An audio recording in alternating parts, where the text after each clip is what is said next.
Hey everybody, Ronan here, and welcome back to the channel. We got a lot of things to cover today on our continued journey to get this what if done by the end of this month. But before we get into that, we've got a couple of things we got to do. First things first, we got to shout out the patron as usual. So Dale and Silva, thank you very much for the support and your continued support over the last couple of years. Also, guys, analytics are very important, so please engage with it as much as possible. Drop a like, drop a comment to help fuel the algorithm. And if this is your first time here, please hit the subscribe button and turn on notifications so that way you'll never miss another one of the uploads from the channel. But with all that being said, let's get into what if Brock took the gym challenge part 9. I hope you enjoy.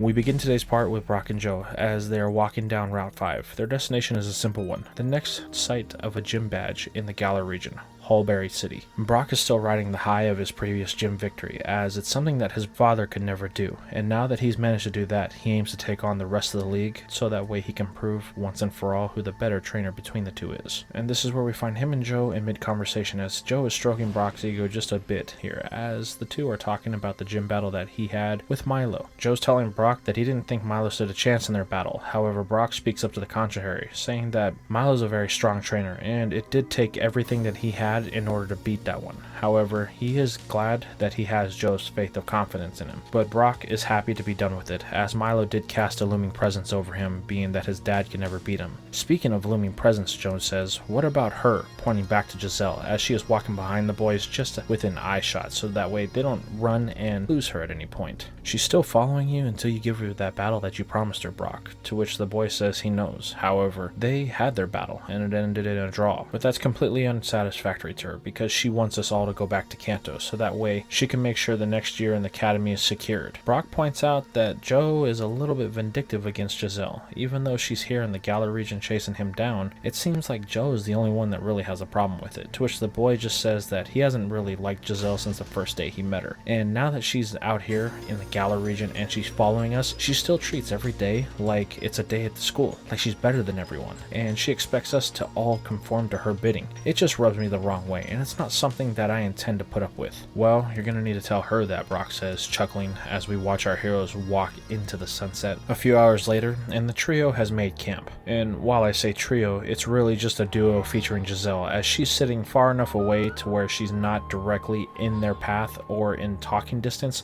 but she's not gonna be so far away that she's of danger of coming across any wild Pokemon that like to hunt at night. All the while, Joe, Brock, and Grookey all sit around the campfire eating, but once again Jazelle comes up in conversation as they look over to see the girl just kind of sitting in the darkness. She doesn't really have a fire going, and it doesn't look like she has any food. But as far as Joe's concerned, that it's exactly what Jazelle gets for all the stuck-up ways she acts towards him and Brock and everybody else she's ever met. However, Brock isn't exactly seeing things that way, as he stands up holding his plate of food and begins to walk over to Jazelle. The girl has been sitting quiet the entire time, but once she sees Brock walking over to her, she asks if he's finally ready for them to have their battle so she can drag him back to the academy. However, Brock merely chuckles, saying she looks like she's hungry, and he brought her some food, offering her his plate that he had fixed for dinner. Brock mentions that Jazelle doesn't look like she has any camping supplies or food to eat while they're out here on the road, which is going to be something that's going to be a big obstacle for her if she doesn't correct that soon. But Jazelle remarks that she didn't plan to spend this much time in Galar. After all, they're supposed to be back at the academy already. They have only 10 weeks until the next year starts, so they need to make sure that they get back there with enough time to spare. That's why she's so insistent upon him and her having their battle as soon as possible, so Brock can stop chasing this fantasy that he's leading about beating the Galar Gym Challenge. She tells him it's a fool's errand, and the fact that he's continuing to do it just proves how naive he is. Even she, a mere second-year student, knows how notorious the Galar League is. It's world famous. There's nothing stronger across the planet. So for you to think that a new trainer could just waltz in here from any other region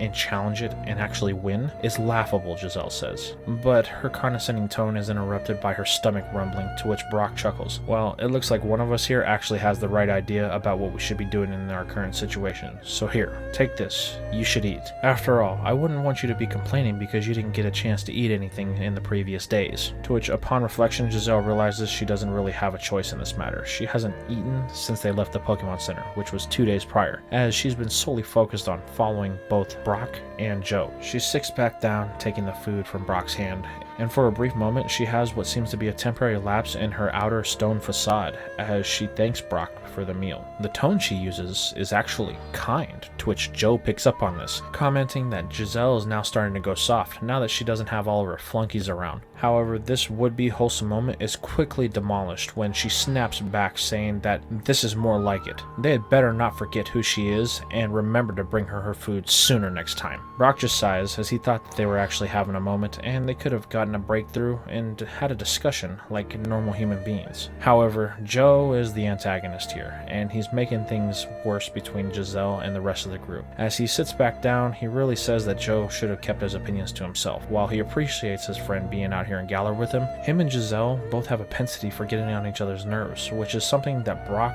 really doesn't want to be around. He's got to stay focused on the gym challenge, and he wants to make sure that there's nothing there to distract him. Joe apologizes to a friend, stating that he understands what Brock is saying, and normally he wouldn't be like that. However, whenever Jazelle's around, after everything she's done, it just gets on his nerves, and with every word she speaks, it's like she's trying something new, some sort of conniving scheme to get somebody else in trouble. It doesn't matter what happens, he will never trust Jazelle. All the while, the girl is sitting alone in the dark with her now cold plate of food, listening to everything that Joe has to say about her, with the only thought running in her head: if that's what you think of me, then I guess that's what I am. 2 days later, our heroes arrive in the city of Hulbury. However, the trio has now turned into a duo, as once again in the middle of the night, Jazelle had left Brock and Joe behind. She hadn't given them one warning that she was leaving. However, for Joe, this couldn't make him happier, as without Jazelle around, and her plotting and scheming making them uneasy at every turn, the boy can finally breathe a sigh of relief, and not to mention that just her mere presence is a great weight lifted off the shoulders of both Brock and himself. This leads the two to a quick stop at the Pokemon Center, as while they're on the road, they were battling a lot, so Brock wants to make sure his Pokemon are clear to battle the gym today. Luckily, after a brief stop, Brock is given the go-ahead, as Nurse Joy sees that all of his Pokemon are in tip-top shape. She even compliments the boy, saying that he seems to have a delicate hand for looking after his Pokemon, to which Brock confirms that he does find it very gratifying when his Pokemon seem to be in their best condition for whenever they have to battle, so it's something that he pays extra close attention to when they're out on the road. Nurse Joy compliments the boy on his attention to detail before giving him the stamp of approval, and him and Joe head off to the Hulbury gym, with Brock or Joe arriving to the Grim with Grookey in tow, who has taken quite the fondness to Brock as he likes to use the top of his head to sit on, kinda like a nest. The two head inside and attempt to find the gym leader so that Brock can finally earn his second badge at the Gala region. However, this is where the two's happiness, most of all Joe's, is going to tank drastically, as when they get to the main battle area, they come across a girl that's dressed in one of the Gala League's battle uniforms, talking to somebody that they are all too familiar with, their traveling companion, Jazelle. It turns out this is where the young schoolgirl was headed, as she wanted to get the jump on them and get to Hulbury to talk with the gym leader, who they find out is named Nessa, before Brock or Joe could. And it just so happens, as our two heroes are approaching the conversation for Brock to ask for a chance to battle the gym for a badge, they overhear exactly what Jazelle is talking to Nessa about. The girl is telling Brock that he's a fraud. His sponsorship letter isn't real. He stole it from a former trainer that was challenging the Galar region, so there's no reason that Nessa has to or should accept the gym challenge from Brock, as she could lose her certification if she were to allow somebody that wasn't sponsored to challenge her gym. This immediately causes both Brock and Joe's blood to run cold, as they may have just been caught in the act for what's going on. However, Nessa is very stoic in her demeanor, not really saying anything at first, causing the tension to build between Jazelle, Brock, and Joe just that much more. But right before it's about to pop, she finally speaks, asking Brock if he does have this so-called fake sponsorship letter that the girl is informing her about, to which Brock, trying to hold back his shakiness at the chance of being caught, reaches into his bag to present the letter. Nessa takes it from the boy and begins to look it over, and for a moment,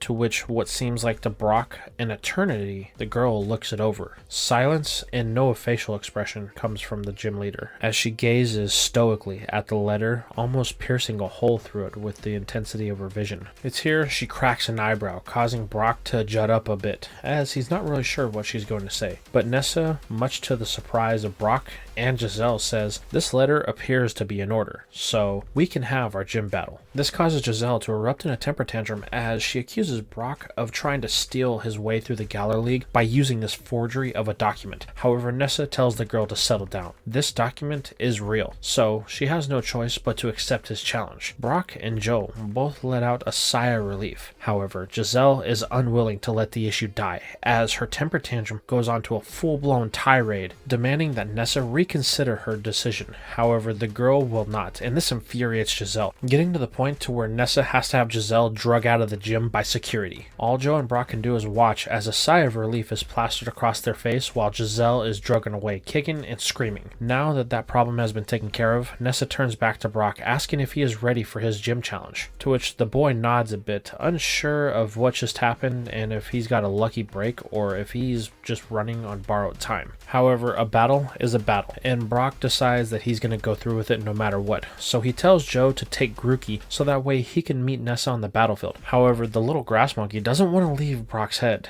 as it enjoys being front and center stage to all the excitement that Brock's going to get to go through. So, to avoid any type of issues with the grass monkey like he had in the battle with Jazelle, he decides to just let it sit on his head for the time being, so that way he can get right to the battle. Shrugging, Joe's not going to really argue, as he's more concerned with what Jazelle is going to try to do next, so he's going to sit there and come up with a plan of his own. That way he can be ready for anything she might throw at them. Moments later, we find Brock and Nessa standing across from each other in the massive stadium that is Hulbury. While it is relatively empty, with only the gym official and Joe looking on, Nessa tells Brock that she doesn't want him to hold back. Give her everything that he has. After all, this is a Galar gym battle. The boy quickly smiles, knowing that he has just the Pokemon on his belt that can take on this gym, as he's pinning all of his hopes really on one Pokemon that he has caught, as he declares, "Joltik, go!"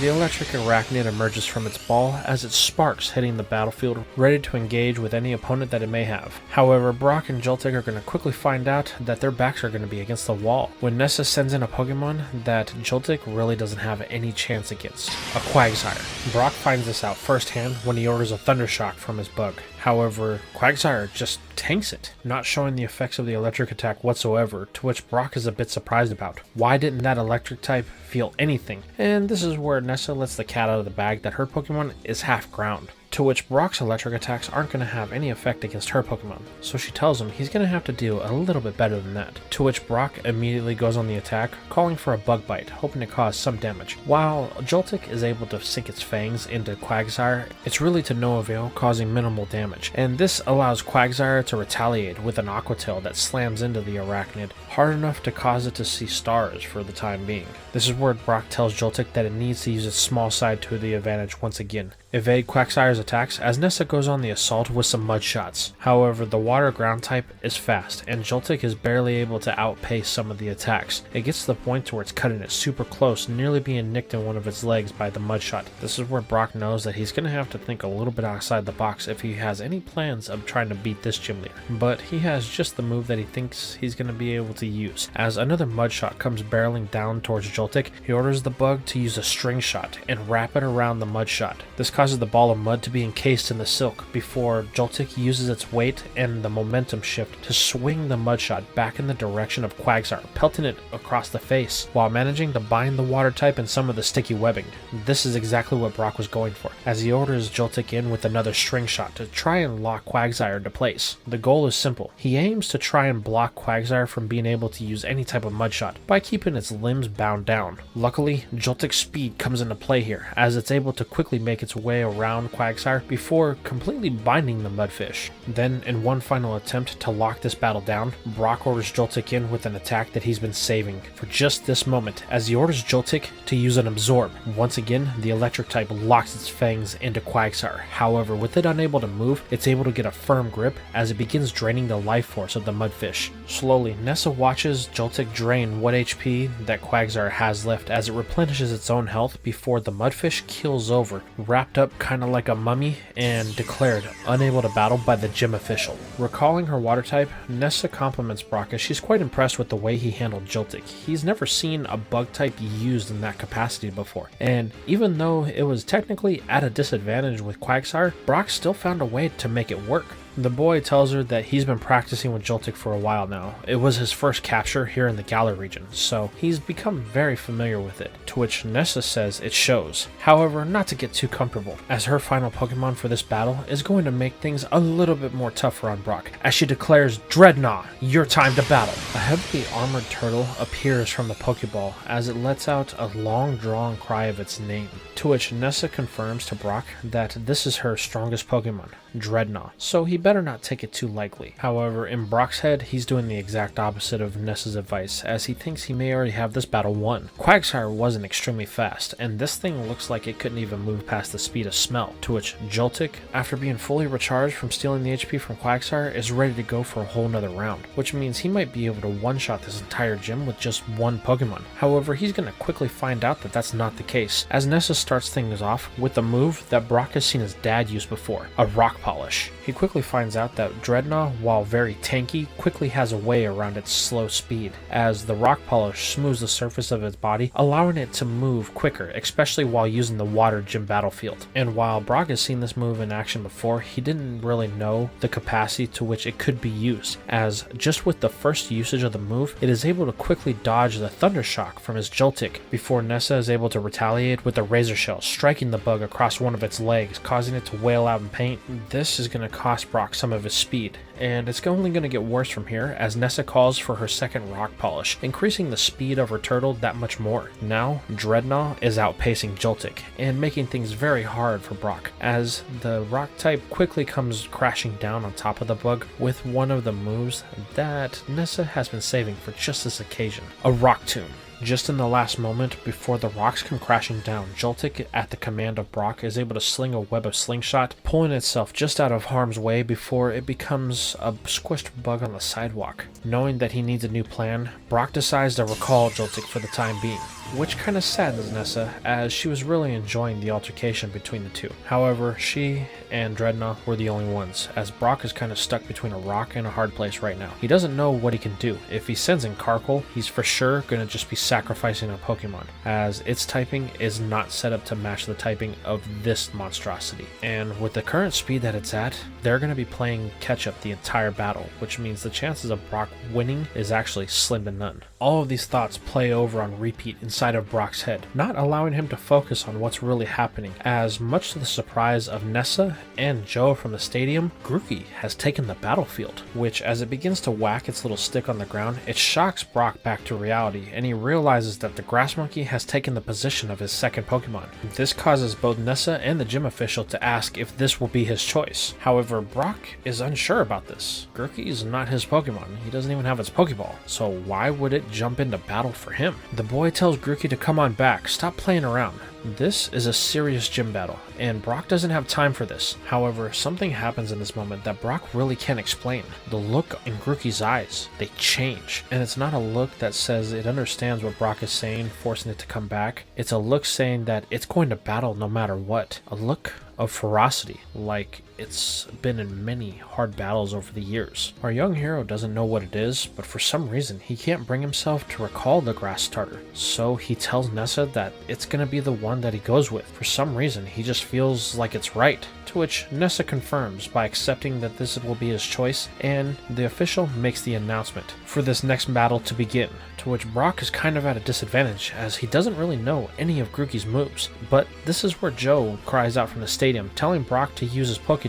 so that way he can get an idea of the attacks that Grookey has. Quickly, the boy pulls out the Dexter, only to find that Grookey actually has a capable set of moves: Razor Leaf, Branch Poke, Taunt, and Scratch. So, as Dreadnought speeds down the rail trying to slam its jaws down on Grookey, Brock does the only thing he can really think of. He calls for a Branch Poke, but he tells Grookey to take its stick and, well, stick it in the mouth of Dreadnought as it tries to crunch down on the hand of the little grass monkey. While Dreadnought is fast and very heavily armored, it doesn't really have the attack stats to match its opposing side, and this is proven when Crunch is unable to break a simple stick that Grookey had placed in its mouth. This allows the grass starter to retaliate with a 4 times effective move, a Razor Leaf, that strikes the turtle across the face, forcing it to retreat back to its side as it clamps its jaws down, snapping the twig in the process. This move caught both Nessa and Dreadnought off guard, to which the girl once again is surprised that Brock was able to do that. However, she's not the only one, as this whole new side of Grookey has Brock just as amazed as she is. However, Nessa is done playing around, and she tells Brock so as she reveals the one thing that Brock had a feeling that she was going to use when she got into a tight spot, her Dynamax band. It's here that she initiates the process, throwing her giant-sized Pokeball only to reveal a more monstrosity-sized turtle. As Dynamax aura permeates throughout the stadium, Brock is left considering what he should do. Last time against Milo, he tried to run out the transformation, which was successful in him being able to win his first gym battle. However, he doesn't really know if that's going to work a second time. But there's also the problem of Grookey.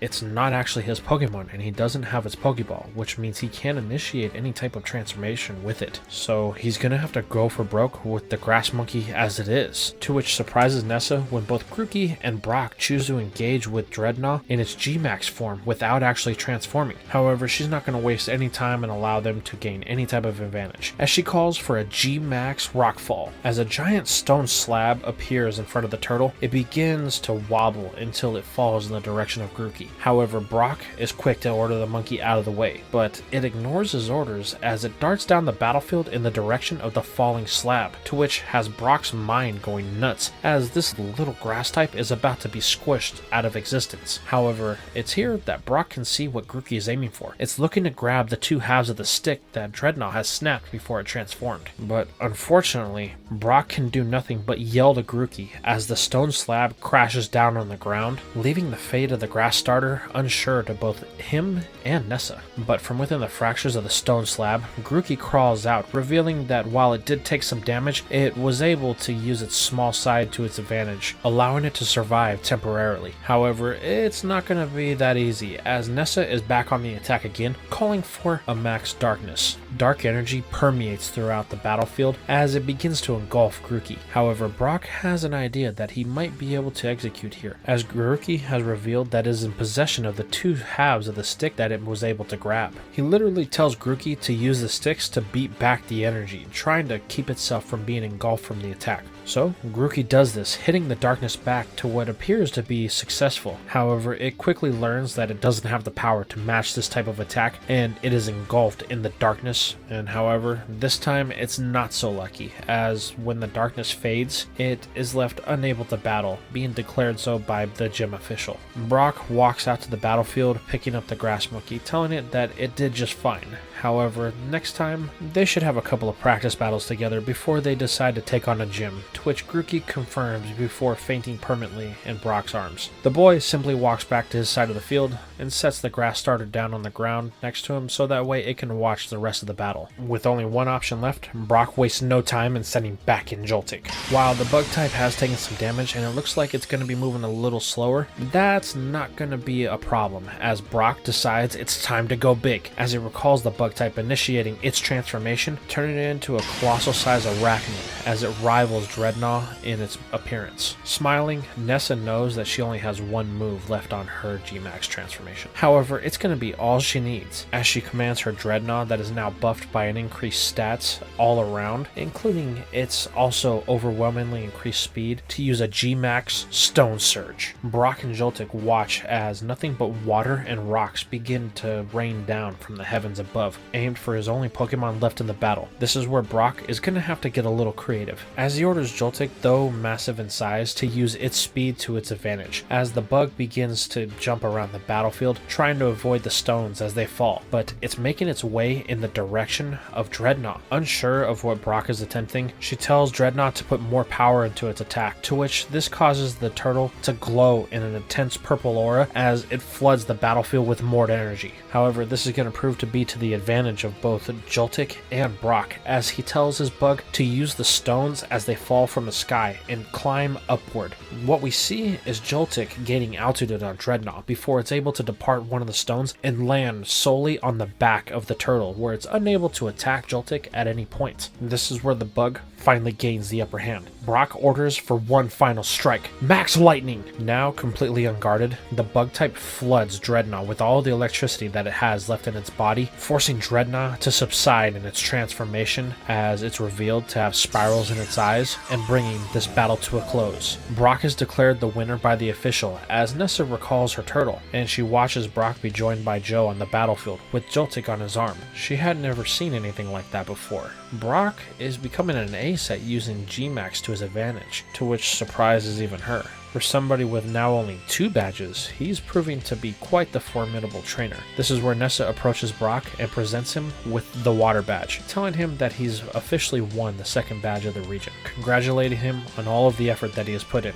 Brock takes the badge, thanking Nessa for the battle, telling her that he learned a lot about him and his Pokemon during this time, but he thinks that he needs to get Jolk and Grookey to the Pokemon Center, so if she doesn't mind, he's gonna leave now, so that way he can go get them taken care of. The girl nods as she thanks Brock for all of the unique ways he was able to use his Pokemon. Then she watches as the boy takes off with Joe in tow. However, as Brock and Joe vanish out of sight from the gym, Nessa picks up her Rotom phone and dials a number. Chairman Rose, I think we have a problem. And this is where we are going to leave things for now. So tell me, how did you guys feel about this part? How did you feel about Jazelle's low-life attempt to try and get Brock kicked out of the league by exposing him and his fake sponsorship letter? What was the reason why Nessa actually accepted the letter in the first place? How did you feel about the gym battle that Brock and Nessa had? And do you think that Brock is finally getting his hang on things here in the Galar region and he's gonna be able to make it the whole way to the end? And of course, what was the reason for Nessa contacting Chairman Rose? Let me know your thoughts in the comments down below.